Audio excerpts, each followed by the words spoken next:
Okay, my number one. Okay. And by this point, you know what my number one is, so we can get into that. Well, but since you're self-conscious. Actually, I don't. I feel like I don't. Oh, it's got to be the Merle album. Yeah, I didn't put again. The reason I didn't give that spot, though, even though Merle is my all-time favorite artist, is because again, it was difficult to narrow down to an album. Yeah. This is going to be a head scratcher for you, I think. Then you'll be like, oh, okay. I mean, I don't have a guess. And again, this is like asking me what my favorite food is, and then it was kind of like process of elimination, and this ended up being a number one. So this is not a strong number one, but I think my favorite album of all time, for like all the reasons together, is Emotionalism, Avett Brothers. Okay. All right, I did, okay.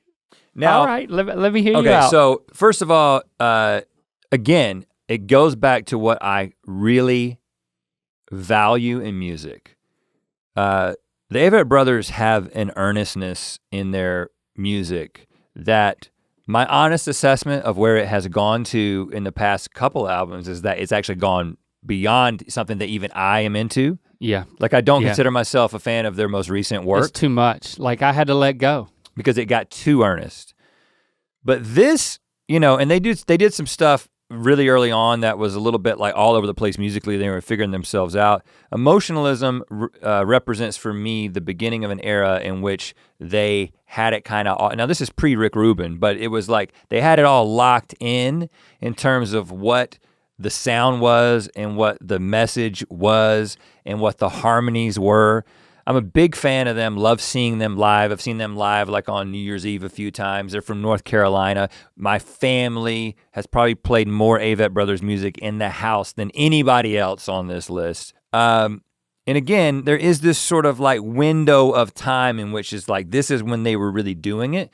But I remember it was actually Greg, our friend Greg Hartsfield, who introduced us to the Avett Brothers, and he did it with this album and the first song on Emotionalism. Die, Die, Die. Die, Die, Die, which at the time, so you're probably better at remembering the exact lyrics, but like nobody knows what happens before, like they phrase it in a funny way that's basically nobody knows what happens after you die. Yeah. But the way that they were talking about these existential issues in a way that there was this sort of reverence for this understanding of God, but also this sort of bold questioning of certainty around those things, which again, this is, 2007.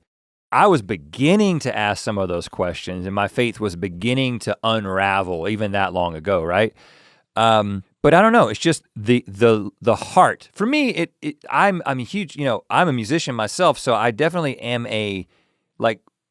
when you talk about the different elements of something musically coming together, that gets me excited. But I think I'm more of a songwriter than I am a musician. And so that's why I'm gonna connect mostly on an emotional level with when I'm thinking about the songwriting, when I'm thinking about the message behind it. Then if you can bring in a great packaging for that message, that just makes it better. And just something came together on this album. A little banjo ain't never hurt nobody. That I just felt like it was for me.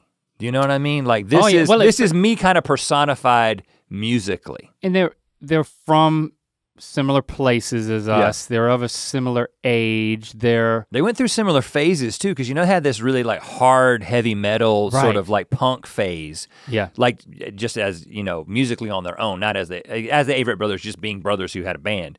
They were ECU and they were kind of doing that thing. And then they kind of were like, let's go a little bit back to our roots and when me and you sing harmonies that are serious harmonies, or even most of our harmonies are stupid harmonies, stupid songs, like we've been heavily influenced by the way that they approach. That's my favorite harmony. Part, is the production and like the blood harmony.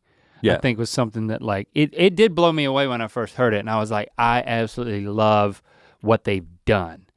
The first half of that album is great.